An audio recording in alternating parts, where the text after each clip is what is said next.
visits and share ideas for reading, advocacy, and literacy. We compete with our annual Battle of the Books, rotating from one school to the next. We maximize layout, design, remodel, workflow, and space usage by visiting, thinking, and talking. We write for and are written about in our professional journals.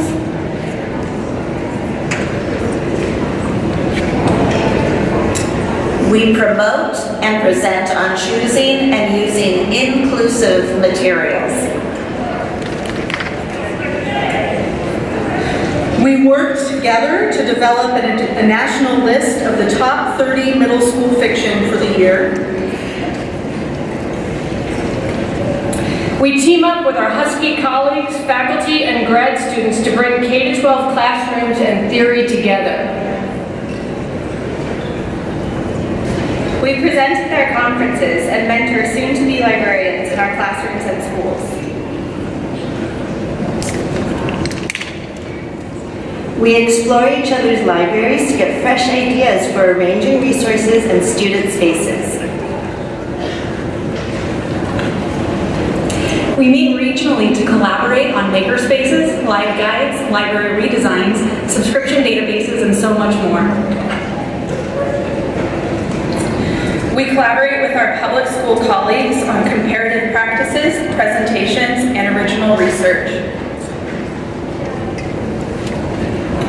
We are leaders and learners in global learning networks. We're willing to try new formats and platform for professional development. We are librarians for each other, answering reference questions and recommending appropriate sources. We use our listserv to discuss policies and best practices and socialize. We have our own biannual conference featuring an author our students love to read. When we gather, we play a musical chairs version of Book Swap. Oh yeah! NWAIS librarians collaborate to be effective and experimental in our library laboratories. Have a question? Ask your librarian.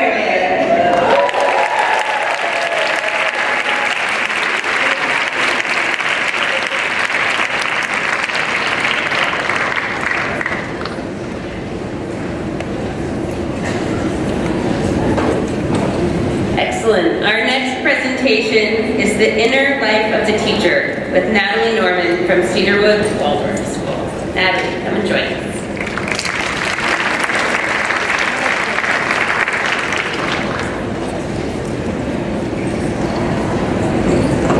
Thank you.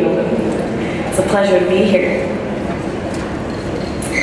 What makes someone a good teacher, an effective leader? Over the past 20 years of being an educator, I've been thinking about and working on how to engage my highest potential in all aspects of my career and my life. What makes someone an enjoyable person to be around? Someone who inspires others to want to learn? Well, I truly believe that self-development is the key to transformational teaching. Now, Rudolf Steiner, the founder of Waldorf education, also believed that who a teacher is and not what a teacher knows makes all the difference in teaching and in learning. He developed 6 basic exercises to help us strengthen our capacities in becoming great leaders. We can look at them like being 6 parts of a flower. The goals of these exercises are to help us become more aware of and in tune with our thoughts, feelings, and actions. And by practicing these things every day, we can help us strengthen our stamina in teaching, our purpose in being, and our connection to community.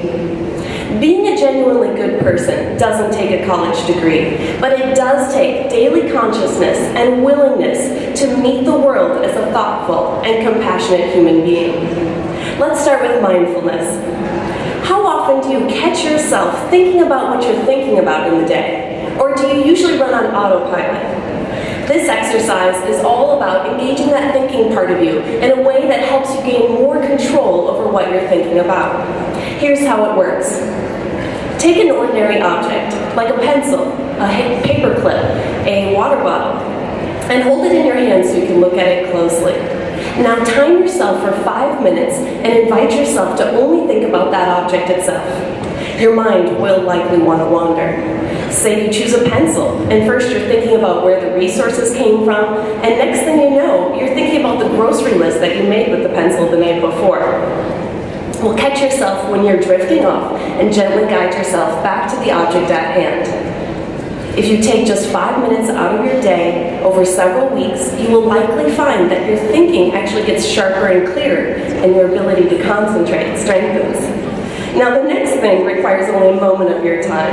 It's about creating a ritual by choosing a simple act to do at a fixed time each day. For instance, every day at 5:55 a.m., I try to remember to lift up my left foot and pinch my big toe. Obviously, this ritual doesn't seem to have any direct purpose, and it even may seem a bit ridiculous, but it is designed to help me gain more control over my actions. And I often find myself waking up in the morning, the very first thing saying, I wonder if I'm going to pinch my toe on time today. I get up and I start brewing some coffee, a ritual in itself. Okay, I look at the clock and it's 5:40 a.m. I have 15 minutes. I sip on some coffee, I'm working on some curriculum.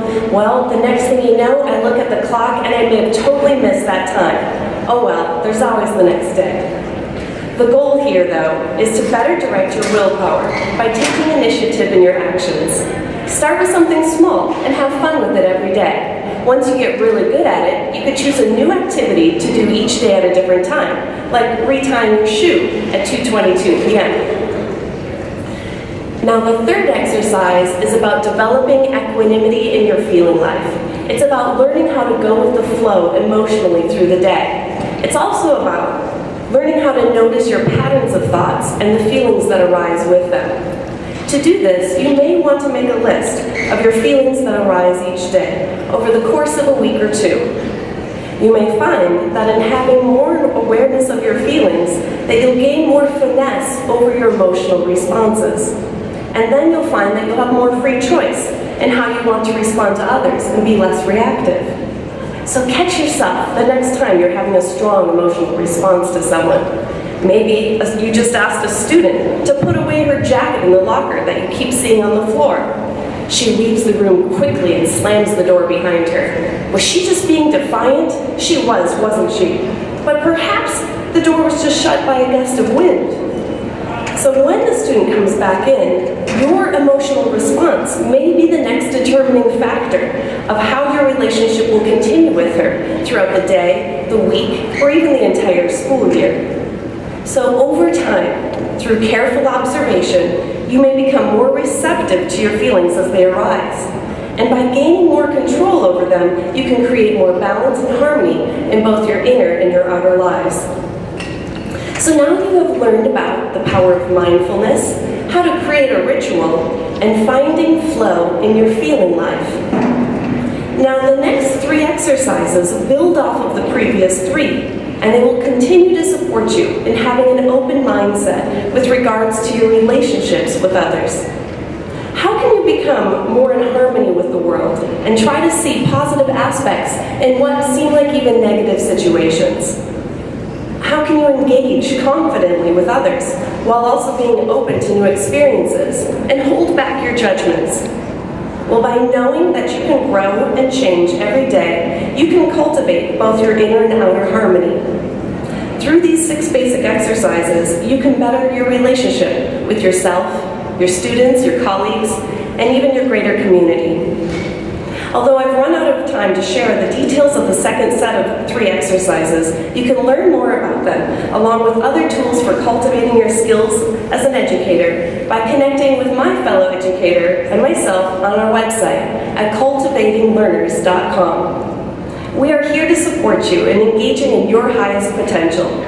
By cultivating more rhythm and flow in your daily lives, we can all overcome fatigue and burnout. And better yet, we can build meaningful and energizing relationships to make greater impacts in the world. Life is all about thriving. I really appreciate having this time to connect with you today. I hope you all have a safe trip home. Thank you.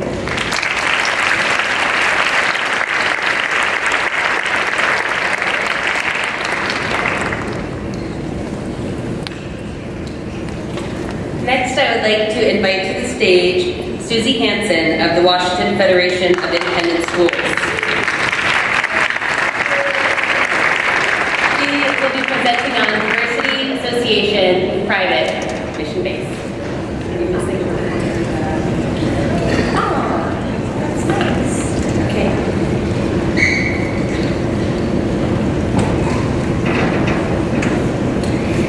Building communities with purpose by purposefully building communities. How do schools and organizations ensure that people with different ways of walking through the world agree to the same mission? The mission isn't diversity. Diversity isn't the end goal, but the means to an end. And to what end? Each member of a community is a distinct unit. There is power in the individuality of each member. How do diverse communities welcome the individual, validate the individual, and develop commonality between the individuals? Society has conceptualized diversity into boxes, protected categories. This is a simplified chart of how people are identified, but boxes can't describe the complexity of the human experience. Are these frames even helpful when thinking about diversity in our communities or working with various people within our organizations? This map resonates how individuals interact with the world. Our global community must go beyond the label of race, ethnicity, and gender and recognize the complications of life experience. What are the goals of a diverse school? Is putting students together who look different from one another in a room and having them enthusiastically find agreement. The goal, on any given day, relationships between students who are different from one another can be easy. But how do we even get students to the table? Schools struggle to unlock the financial barrier to enrollment. There's financial aid, sponsorship, reduced rates, outreach to underrepresented communities. But the systems of engagement present obstacles: open houses, tests, student visits, reliance on computer applications. Access goes beyond money. Acceptance needs genuine dialogue. At a legislators' meeting, a Native American, used to a different communication style from her leaders, thought the two white men who were presenting at that moment were unprepared, loud, and arrogant. Through her eyes, I had to agree. What I saw was typical and unremarkable, and what she saw was dismissive and disrespectful. Like communication style, there are other triggers that divide us, like food. Food choices bring out emotion and can bring out division. Food choices accentuate our capacity to be judgmental. Organic versus fast food put people right back into those boxes. How does worldview fit into your school? Science versus faith? Can a school and organization honor both? Every subject, each lesson comes with a perspective. What is your educational bias? How limited is the discussion around the lesson and its recognition of that bias? When developing a diverse community, it's easy to focus on the obvious choice. With a common mission or a goal to win the game, it might seem like a certain person with a unique attribute is ideal for inclusion to help the group reach its diversity goal. But there are many problems with choosing someone for a single attribute. How do we avoid the temptation to add a kind of person to the roster as a stand-in for those people? This is a symbolic gesture to achieve diversity and lacks deeper foundation, tokenism. Does this inhibit building a community where students can actually be themselves? As with any symbol, the word diversity means different things to different people, and if we rely on symbolic representation to express diversity, does it leave room for conflicting ideals? Is your school ready to accept all that diversity might bring? How does a school clarify the phrase diverse school community and all that it encapsulates? Does the mission of your school or organization have integrity? If the individual student self-identifies and finds acceptance, a school community will continually cycle through changes in learning models, representation, political tenor, activities, and unpredictable growth. It would be a beautiful thing to experience, but there couldn't be a more complex model for a business organization. The ability to support a diverse community and have members truly benefit relies on us using all of the group's intellect, choosing to nurture growth in the harshest situations, and finding hope within every challenge. Foster a shared belief in the school's ability to grow into something better than it was before. It's clear focusing on money isn't going to fix the issue. We must draw out individual, clarifying our common mission, offer opportunities for genuine engagement, and work through misunderstanding, and then try again. There is no simple Band-Aid solution. And what about the goal? Graduation, self-sufficiency, career success, community involvement, a lifetime of fulfillment? Does your school or organization have different goals? Do your parents share the same ideals? And what about the students? How does your school ensure it accomplishes these goals for everyone? Does a student with a different opinion find acceptance in your school, with the classmates, with the teacher? How can we set students up to honor those with different points of view? Are your students' differing viewpoints protected by their peers, or are they ostracized until submitting to popular view? Commitment to the value of diversity needs to happen at every level. The school mission, teacher planning, parent involvement, rhetoric. Does your institution demonstrate the ability to hold opposing views without judgment, in a way without compromising mission? Research has shown that social diversity can cause discomfort, a lack of trust, greater perceived interpersonal conflict, lower communication, less cohesion, and concern about disrespect and other problems. And people work harder in diverse environments, both cognitively and socially. They might not find it easy, but the hard work can lead to better outcomes.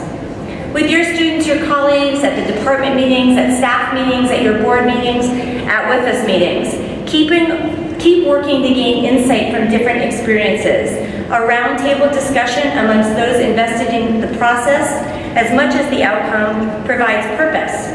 Your private school is a voluntary community with its members striving to be connected.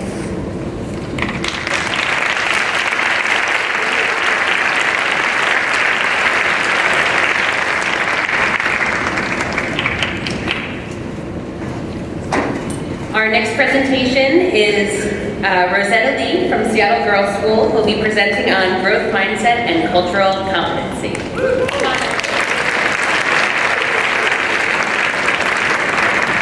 All right. Wish me luck. It's my first PechaKucha. All right.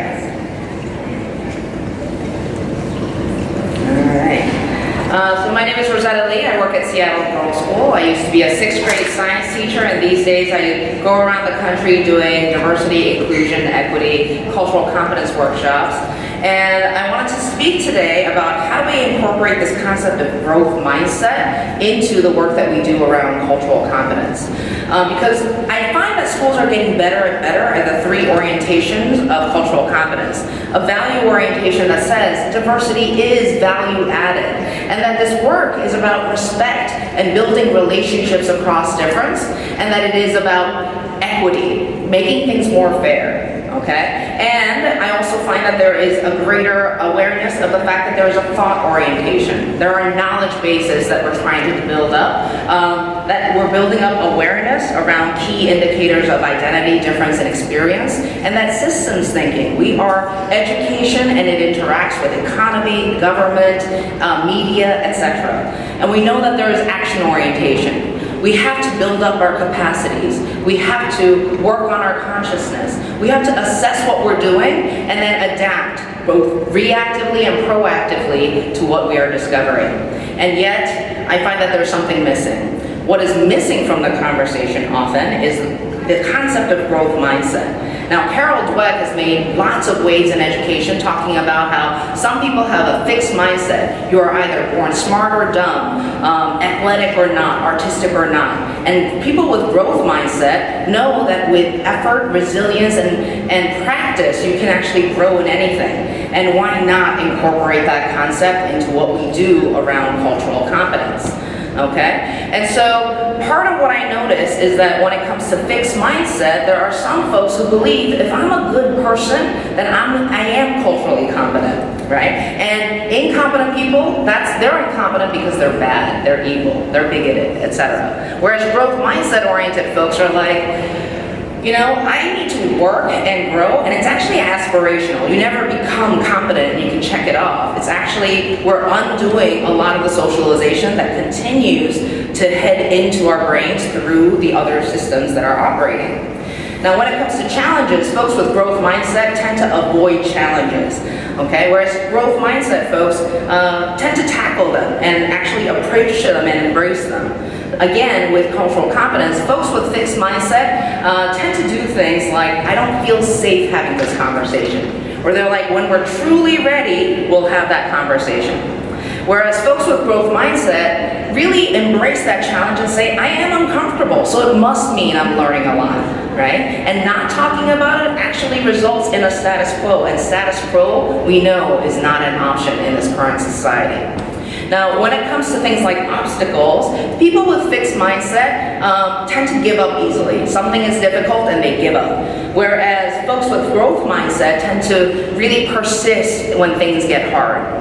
And so, same thing with cultural competence. Folks with that fixed mindset tend to say, we tried to have that conversation once and it was disastrous, right? Or, I tried making friends with members of that group, but they weren't interested in hanging out with me. Whereas folks with growth mindset say, if I want authentic relationships, mistakes are gonna be inevitable in this work. And that setback, I learned so much, and now I know what to do a little better next time. And so again, with fixed mindset, when it comes to effort, folks see effort as fruitless or even worse. Like, you shouldn't have to try that hard. Whereas people with growth mindset see effort as a critical path to gaining mastery.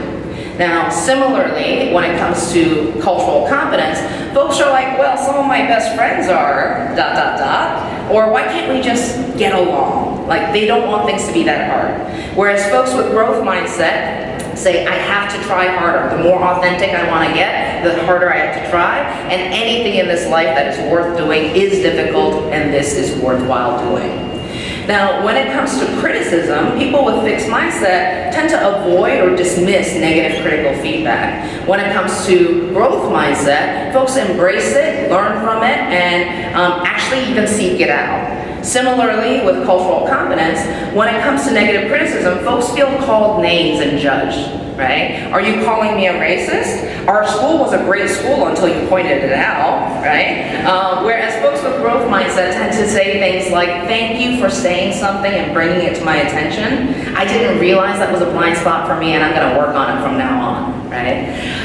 Folks with fixed mindset, when it comes to things like success of others, they tend to get jealous, they feel threatened by the success of others.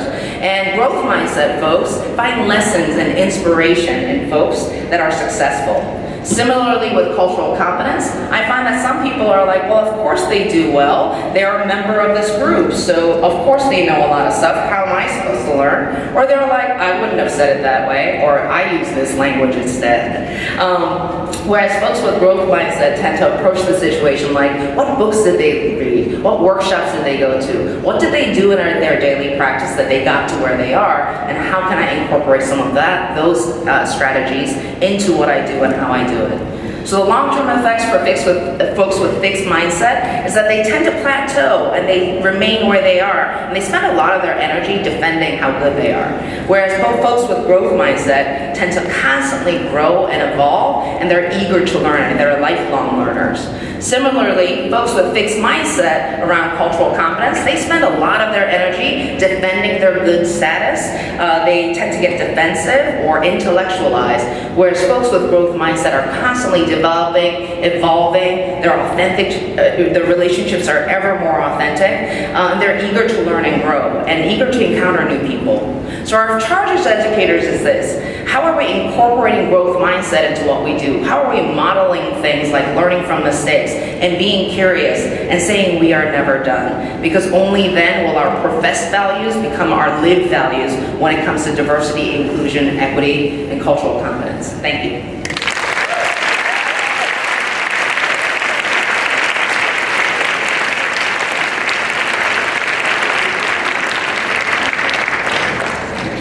Next, I'd like to invite to the stage Anthony McGrann of Epiphany School and Planning Committee member for the Fall Educators Conference, presenting Beyond Binaries.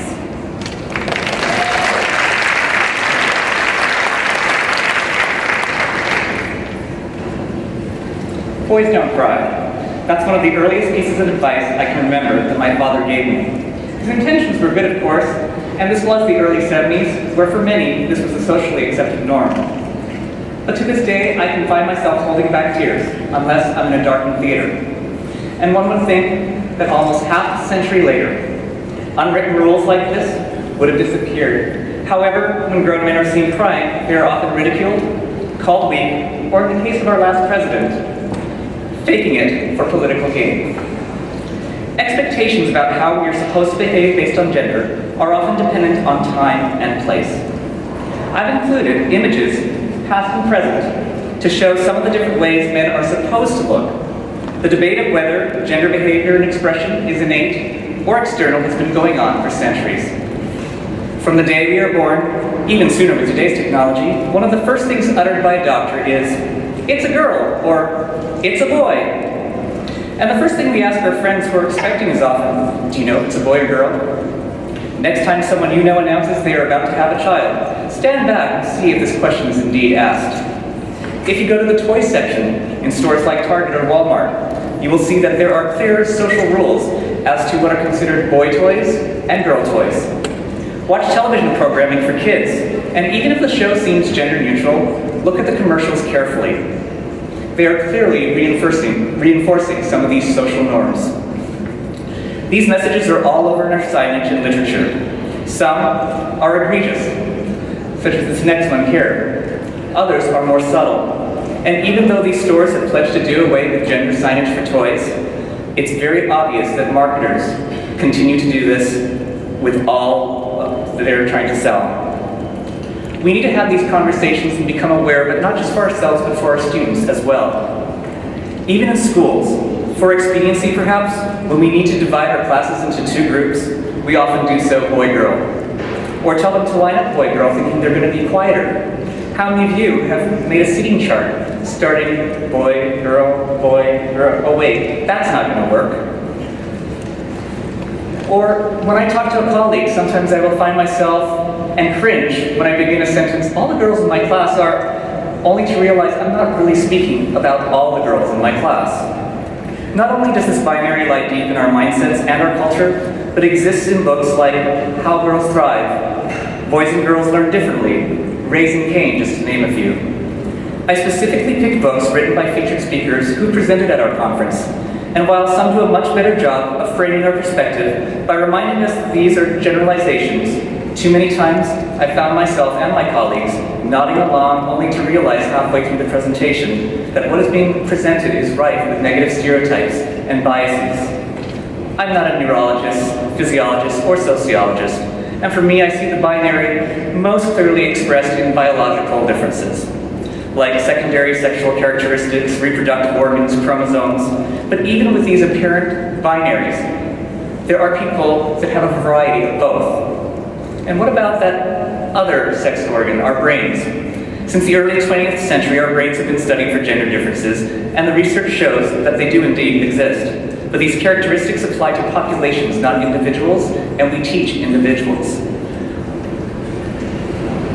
And these lie on a spectrum, and many use these studies to focus solely on what's different, yet some of these same studies really tell us that we are more similar than we are different. And our brains are extremely malleable and flexible. In fact, they are gender fluid in some parts. Without recognizing what we have in common, people often use these studies to reinforce negative stereotypes. Some are so uncomfortable when people behave outside their own expectations that they become violent Violence against LGBTQ people is on the rise. 23 trans people have been murdered so far this year, most of them women of color. That number was only 16 when I started preparing for this presentation. And gender discrimination is all over the news. Gender restrooms alone have consumed legislative hours. This summer, Uber CEO was asked to resign for fostering a culture of sexism. A Google employee was fired for writing a manifesto about women in tech. An 8-year-old girl from Omaha was banned from a soccer tournament. They thought she was a boy because of her short hair. We're not going to change our culture overnight. The social norms about gender will persist for a long time. However, we can become more aware of them and our own participation in that binary.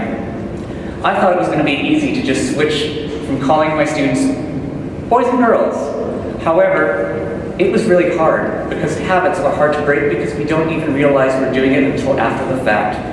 So what I did was I had my students try to catch me, and I think most of you will agree that students love to correct their teachers.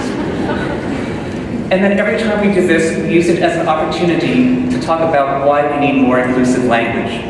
Here are some other things you can do. Have conversations about gender with your colleagues.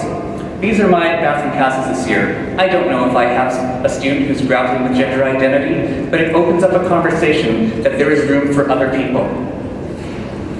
When having these conversations, spend time to recognize the similarities rather than the differences. Ask your students to explore the cultural expected norms and what's wrong with those and what is their own experience.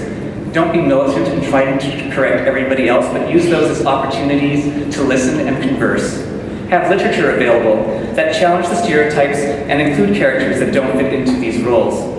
Continue to read and listen to experts on gender. Let the research inform your teaching, but try to be aware of biases and stereotypes. Remember to recognize that individuals fall along a wide spectrum, and not just because you may have a community member who may be transitioning, but that we're saying to everyone, there are more than two kinds of people in the world. There is room to encounter something different. And if all men recognized it was all right to cry, and didn't always have to pretend to be tough, it wouldn't only be they who would benefit, but all of us would as well. Thank you.